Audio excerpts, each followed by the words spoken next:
So for our spotlight on success with Coturnix Quail this week, we have Gean and Jocelyn Ribeiro from Port St. Lucie, Florida, to joining us here. Welcome, you guys.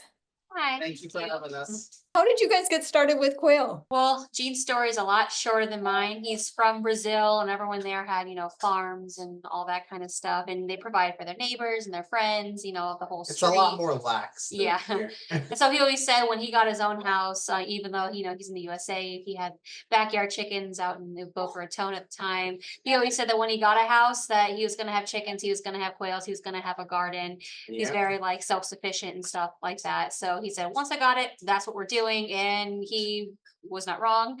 I was the one that kept pushing the timeline back. So I was never really into the farming thing. That was more my sister. He's more the small business guy. I had a completely different career that I was building and growing in. And then, life stuff happened. We moved to Port St. Lucie, and when we were Boynton Beach, but when we were there, we had a small village, helping us raise our kids. We always said, oh, well, if we could, we would with staying at home and things like that. But it was just, we were comfortable, two income. I never really thought too which ways about it.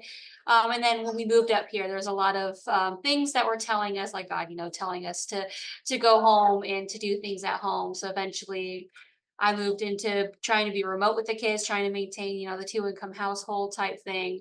And what I thought was kid friendly didn't end up being kid friendly.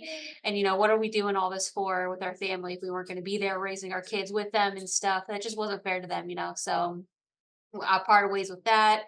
I was helping Gene with his lawn care business because it's his other small business that he's had for a few years. And that was really helping him out. And so we actually had time on our hands. And like I said, I kept trying to push the timeline back with the chickens and the quails when we moved in. And then just one day he just popped home with them. He's like, happy birthday. We're doing this now. I'm not taking no for any Here's answer. our new life. Yeah. Yeah. And it ended up being a huge blessing. And months and months down the road, it turned out we weren't zoned for chickens, which we didn't know at the time. We were like a street away from the zone in our area. Yeah. So we had animal control come by and tell us and inform us this. So we had rehomed our chickens. What he told us was the quail themselves is not a poultry, it's not a livestock, it's basically a songbird or a pet or something like that. So we decided to and the person who did call animal control us, they wanted us to get rid of everything. He was so livid when he found out that we were allowed to have the quails, and there was very little to no restrictions on them. But yeah, so we overcompensated when we were trying to replace the things that we were getting out of the chicken, the meat, the eggs, and all that kind of stuff. We overcompensated in the quail. And so we started giving some to our neighbors. We were selling them to his mom, who was selling them where she lived in Pompano Beach, Florida. And then we're like, okay, well, they're paying for themselves at this point. Why don't we get some more and see how much farther we could take it? And that's kind of how the business was born. It was born because we couldn't have chickens, and it turned out that they were very easy to take care of, at least in our experience, than the chickens. So it wasn't, but we were still giving what we wanted out of it, which was showing our kids where food comes from, and all of us doing something together as a family, and we're also able to support ourselves and our community now. So that's cool. Very cool. I'm going to go back a little bit to something that you said, Jean, about being from Brazil. And then when you came here, you kind of wanted to be self-sufficient and raise chickens and quail. Do a lot of people in Brazil raise quail? It's not like how it is out here, but there's a lot of that's where I was first introduced to quail. I went to somebody's house, and they just had this little cage in the corner of their house, and they just had these little eggs. I was just I just got fascinated. That was I think about it, I get goosebumps, because that was my first time with quail, and that just stuck with me. And then I was just that through now, we're just I just got really into them from from that one time in life. And I just never forgot about them. And then when I had the chance to do it, it just came all at once. Yeah. Oh, that's a cool story. That must have made a big impact on you if you remembered all those years later, and that desire to have them stayed with you. Oh, yeah, for sure. Do you guys consider yourselves homesteaders? So what we're kind of touching base on is Gene's very self-sufficient in his nature. He's always do it for yourself. You never know what life's gonna throw at you. You have to know how to garden, you have to know how to take care of yourself, the just in case and just because. So we started out with the homesteading thing. We were doing it for ourselves and our families and for events, eating the eggs every day, and we saw immediately the nutritional benefit of having them. Like Gean has allergies. He doesn't really have as many anymore, at least not as potent anymore. And then like our dogs, we give them to our dogs too, and they have healthier coats and things like that. Since we turned it into a business, we've kind of pulled back. We still do the homesteading without it benefiting our immediate family because everything that we had went into the business. But now we're trying to get a supply. We're getting an oversupply now, that we're going to start incorporating it back in our diets and like finding out different fun ways to have them, because that's also a common question that we get, and we can only show them the maybe 6 things that we've done with quail before we decided to take it in a new route. So we're excited about that. Very cool. Very cool. And how old are your kids? So I have a 3-year-old, almost 3-year-old next month, and she's our daughter. And then we also have our son, who is 1.5, who I think is making an appearance. Say hi. There he is. Beautiful. Aw, sweet baby. How are your kids involved on a day-to-day basis with the quail? They're out there feeding the quails with us. They know how to mix the feed and stuff before we bring it out. We feed each of the cages, water all the cages. And at night, he's the one that usually does the collecting with my oldest daughter. So we do it at night, after our son goes to bed. But even our dogs have a little bit of the business too. We have a little hunting toy fox terrier dog. And so when one inevitably does escape, she goes and she pins it down so it doesn't fly off, because that's a big problem, right? Is them flying. She'll pin them down. She won't get at them or anything, and we'll grab the quail.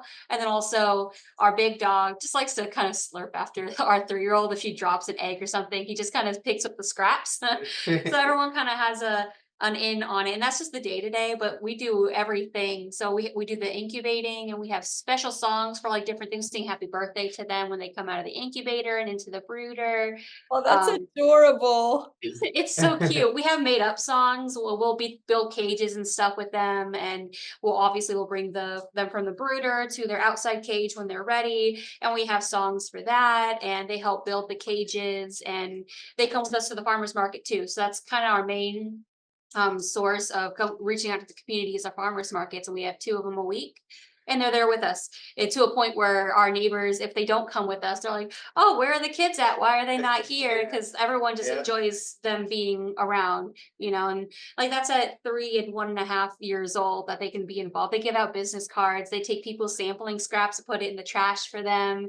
They'll walk up to people and be like, please buy my eggs. Or Our older daughter. yeah, she does that. She does that a lot. Or we bring our showbirds with us too, and so they'll go be like, "Oh, you got a pet with 2 fingers on the head," or something like that. Like if a kid's scared to touch the birds, so Yeah, she they're comes and just helps them out. She's like, "Oh, here, it's okay. I can touch them. I can hold them." yeah, they have their own little executive chairs at our farmers markets. They're just tiny little chairs from like Walmart, but like their own tiny little boss chairs is what I like to call them. So they'll sit in there, and they do everything with us. They see the hard work, and they get the reward of being able to share it with other people too. Yeah. Yeah. Oh, that is awesome. I love how even the dogs are involved.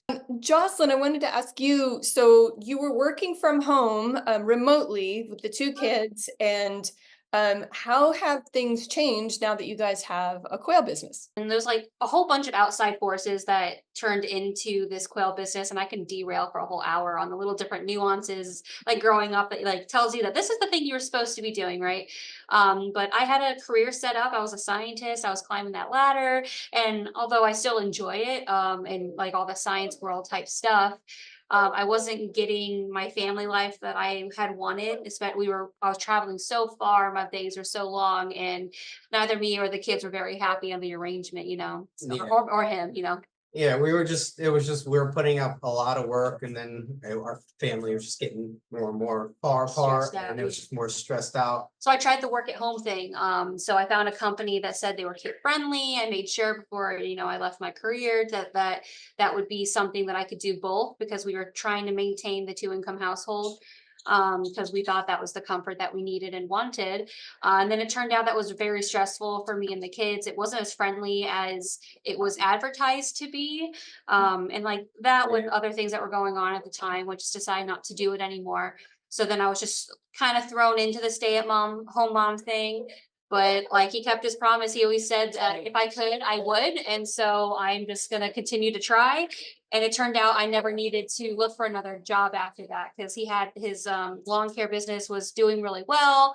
And then I was taking care of, at the time, chickens and quails. And then after we got rid of the chickens or rehomed them, we were just like, well, why don't we try to move this in another direction? Because I was home, I had the time.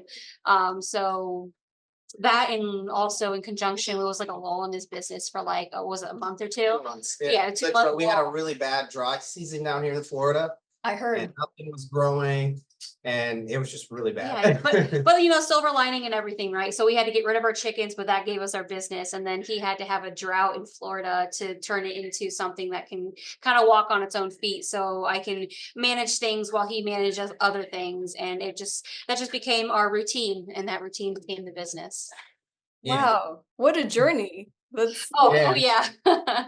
Yeah, it was really, really hard, little tough time, but that 2 months really gave me an overdrive to just focus on the quail and what I could do to be more efficient, so everybody's comfortable.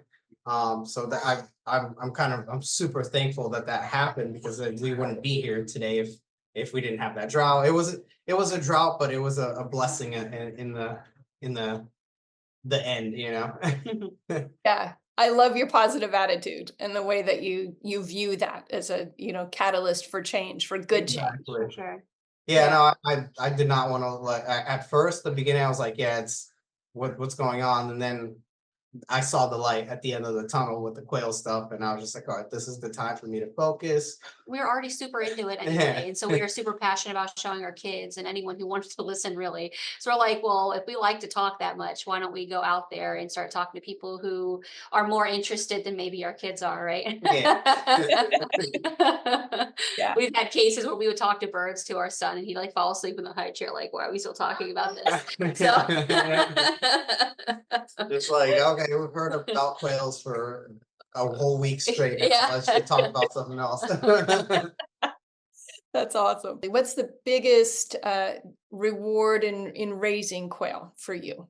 One of my biggest, I guess, satisfactions that I get out of it is showing people how easy it is. Because when I ask people, I do many bits and they all seem to be my favorite, but like, what do you think of when you think of a quail when people are at our tents? And they think fancy, they think delicacy, they think tiny plates at a fancy restaurant that are $100 and all you get is a tiny quail egg, like stuff like that. And so I like to tell them actually what is the delicacy about it. And that's just that the farmer has to do more work. And if you're willing to do a little bit more of that extra work, in our experience, they're even easier to take care of than the chicken. For there's pros and cons of both, of course, but like there's 3 things off the top of my head that I can think of is they don't brood or hatch for themselves. So we have to take care of that for them. We have to take care of those chicks for those first 4 weeks of life until they can go out with their other cubbies and, mingle and be out in the wilderness. And that kind of goes into the other thing that is more farmer handled is their safety. So they're not very aware of their own safety, right? So you really have to pull out the pretty dollar for their reinforcement. But once you do that part once, and once you have a good cage that works for you, then that kind of works on its own, no matter how many cubbies you have. And so when I explain to people that the delicacy comes from the work and the care it takes from the farmer, that it kind of shoots that mentality down a little bit, and then like that's when we would offer like hey, like here, try it. Like I'm telling you, it's nothing fancy. I mean, it's great and we love it. We could tell you all the benefits of it, but it doesn't have to be $100 plate. It can come from your backyard too. So that's kind of that's what I get out of it, is watching people fall in love with the eggs, or Yeah. meat too, but mainly eggs. Yeah. Very cool. Jean, how about you?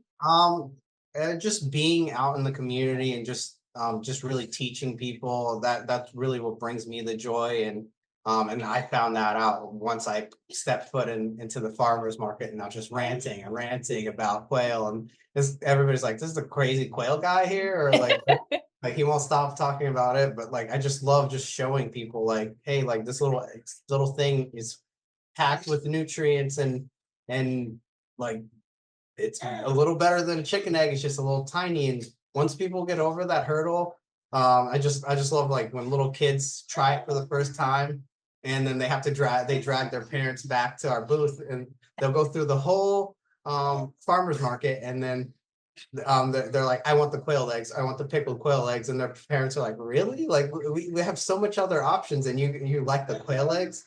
That's like my number one joy and just satisfaction that I get just bringing that awareness to people that they're just like, oh, that's not edible or that's just for pets, but it's just like, no, like this is very beneficial for you and your kids, and your kids see the truth on everything. Kids can see more than we can sometimes, and it's just like yeah, that's my number one satisfaction, just bringing the community or being in the community and just teaching people just the great benefits of quail, and then just seeing that light bulb change in their head, like mind, just like wow. So, Jean, Jocelyn mentioned this a while back in the conversation that you were experiencing some allergies. And Oh yeah, yeah, can you yeah. tell me more about that? My whole life I have really bad allergies with dust, pollen, cat dandruff, dog dandruff, you name it. Like it just, I would come home and as soon as I step foot in my house, my nose, I'd be out all day, perfectly fine, dust flying off everywhere with my machines. And I'll come home and it just my whole everything would close up. And now we have birds everywhere. We have birds in our house. We have birds in our garage, and I can breathe. I'm like I just have so much more energy, and this is what I tell people there, and they think I'm just being a salesman, and this is like no, like this really like I went through the shots, the medicine, the pills, this and that, and I've done scratch tests to see what allergies I had when I was a little bit younger, and I had well, maybe for 2 to 3 years I had shots, and it just made me worse. Oh, wow, wow. So And this is then really you're speaking from personal experience this that is my Yeah, I number have no one. allergies. That's Yeah, all him. yeah, she has no allergy, and she can vouch for it. From day one she met me, she's like, oh my God, are you okay? And she's like everything. My mom could have the house super spotless when I used to live with her. It was just like just sneezing, and it's just like the air conditioning kicking out that dust. And now I don't, here and there I get a little sniffle or I get a little like eye allergy or something, but it's completely gone. My skin just feels really good every time. Like it Wow. just everything's different after I started incorporating the quail into our lives. So how long after you started eating quail eggs you noticed a difference in your allergies? I would say it was like we were when I would say like a year out, not even a year after. Like I like as soon as I brought them in the house, I'd say 6 months later, I didn't have my allergy attacks. I would just have a Zyrtec or this or that, Well, and it parents was just seasonal too, right? So we always could excuse something for something, right? You never really see yeah. something for what it is until you're in hindsight. So But even now with the yeah, seasons, like we had major pollen, major everything, that's what I and was gonna say was like now we've had all the seasons and he's not yeah, had it's been a allergies. year now that So I've just been going smoothly, and I tell people this, and they're just like, "Oh, you're just trying to sell me on quail eggs or some quail." I was just like, "No, this is my personal experience. That like that's what like I get like really get emotional about because like wow, like I went from reading it online and then I went and implementing it into my diet, and now like here I am, like I have no allergies, I have no like I wouldn't say I have no allergies, but yeah, they're gone. Like I can't remember the last time I had to take a Zyrtec or I had to like walk outside or something, you know. It's really it was a really eye open. Like, it's just one of those things where it's like, oh yeah, people are just saying that just to say it, but no, it's the truth. Wow. So between like you, Jocelyn, being able to stay at home with your kids, and Jean, you overcoming allergies, and your kids being involved, your dogs being involved with the business, it just seems like you have a lot of good reasons to be quail evangelists. Oh, for sure. Yeah. and I think that comes across in like how we do our pitches because we believe in it and it works for us and we definitely stand by that. If we can do it, you can too. Because we're two different backgrounds, two very young kids. We have a very loud household, and we can still manage to have and have happy, healthy birds with us as well that give us things for us. You know, it's Wow. all very nice, Yeah, it's well rounded. very rewarding. Yeah. How many birds do you guys have? I'd say we're at the little over 400 mark now. We recently had a hatch of 200. So 201, or yeah, it was 201. 201. Yeah, So so that puts us at like the probably the 420 mark. If I were to try to count them, I don't know. We have another that are set in the incubator right now, another 100 eggs. So we'll see the fruits of that labor, I think, in about a week and a half. Then well, and we those are all just our eggs from our coveys. We didn't order them from anywhere, so we're very excited to see the hatch rate, and just we're very like, because we're always just tinkering. yeah, we're always Yeah, yeah. And isn't that nice? I mean, you're somebody who embraces self-sufficiency from what Jocelyn has said, Jean, about like Oh, yeah, and isn't it great that your quail can be self-sufficient and that they can provide the next generation themselves? exactly. Yeah, it's Yeah. just like extra exciting because this is going to be our first hatch where it's 100% our eggs. So we were getting them from outside sources and stuff like that just to get us started, and then we were doing half batches, but we didn't really truly know our own hatch rate. Well, we did from the people that we were selling the hatching eggs from on a smaller scale. We're just very exciting that we're now at the point a few months in. We're only like 5 months old, but like at 5 months old now we're having a whole hatch that's just our eggs. So we're like, okay, now we're really trying to see how good care we were taking care of them, what's our ratios, things like that. Wait, back up. You've had this business for 5 months? Yes, we were yeah. doing it for ourselves for about 2 years, so we knew how to take care of them. But at was it February? So it's June. So 5 months. We're approaching our 5 month mark here in next week, I think. Yeah. That's So still amazing. still young, still learning, but we're very happy about it. That's awesome. So, these interviews are intended for people who are just getting started with quail. So, um, for those people, do you have any advice? If somebody's thinking about getting quail or just getting started, what would you tell them? Do you go first? I would say just start slow and start small, and then just from there you just build up and just learn from the quail first. Because I initially, when I started, I just went in, I got 30 quail, and I was just like, all right, cool. And then after that, I got 30 more, and it was just like, and then it got to a point where it got a little too much, Mm. because I didn't take those stepping stones. And I just be patient, just be patient with the process, and that's what I got out of it. Just being patient and persistent with the quail, and don't take a step bigger than you can with starting it, because then you get overwhelmed, and then you say, oh yeah, no, this is not working for me, or people just get turned away from quail because they just didn't, I wouldn't even say do the research, but just jump in and just think, oh, this is like a chicken. It's a little like a chicken, but there's a little difference between it. Yeah, That's my number one thing. That's awesome. my advice is just there definitely is that learning curve, but give yourself the grace. Like everyone learns, everyone comes from somewhere. And quails themselves, although they've obviously been around for a long time, it's only now becoming a more trendy, more city-like type experience for people. So there's so many other people, us included, that are learning there with you. So reach out to your support groups. There's no one more mighty or mightier than anyone else. Everyone's willing to like give a helping hand. So trust the people that you want to talk to or get your stuff from to be able to tell you the things that they learned and incorporate that. And no two quail keeping's the same. So the Yeah. way it works for us is going to be different than how it works for you. So just figure out how it works for you, but give yourself the grace to learn it. Awesome. I love that advice. And when you guys experience challenges with raising quail, where do you go to get advice from other people? That's mainly him that does most of the research and stuff, but he goes to YouTube, YouTube or is my number one yeah, guy. especially starting For out. I would think for everything, even for my lawn care company, like that's where I went for everything. But YouTube, Facebook groups, Instagram group, or just pages that just teach you about Mm. quail. I just love just seeing other ways that people are doing their thing, and it's like, okay, well, how can I implement it a little bit to me, or see that they got it down. Let me try this thing.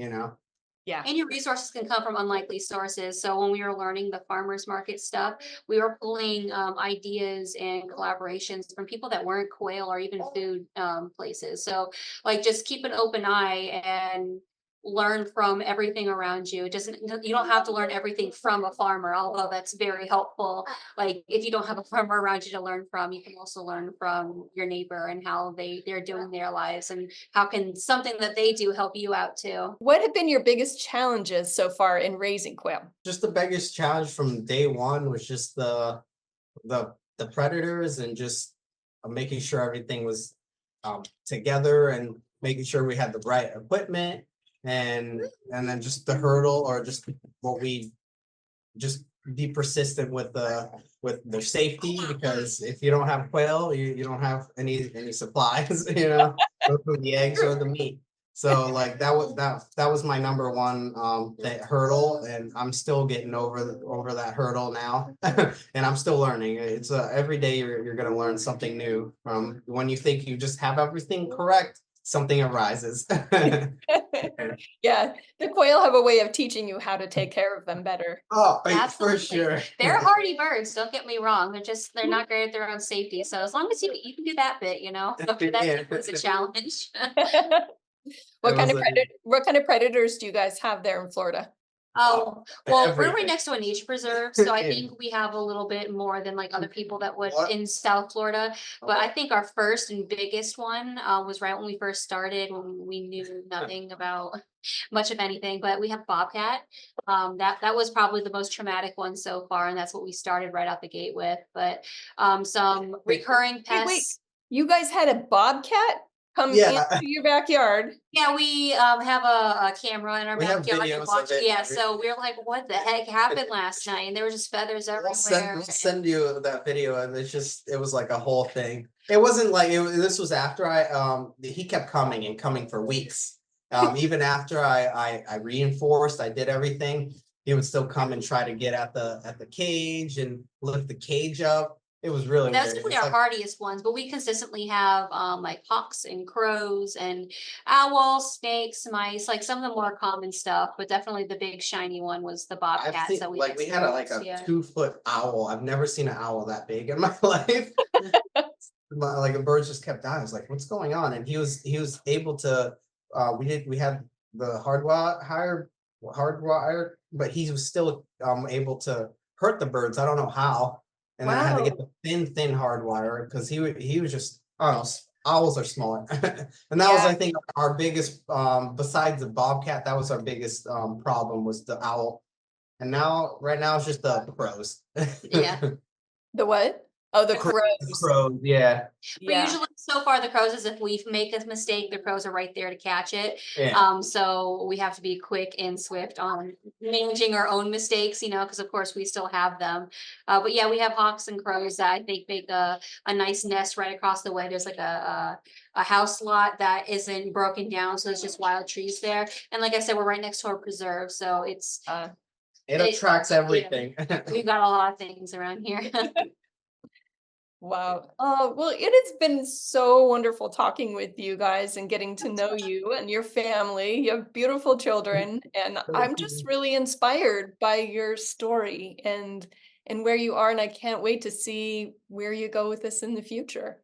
Oh, we're excited to Yeah. explore that too. But thank you for having us. Thank you. Yeah, I was really grateful that we get to have this chance and Platform, just yeah. explain our how we got started, and just where we are now, just so it either help somebody, or just get them on their journey like we got ourselves.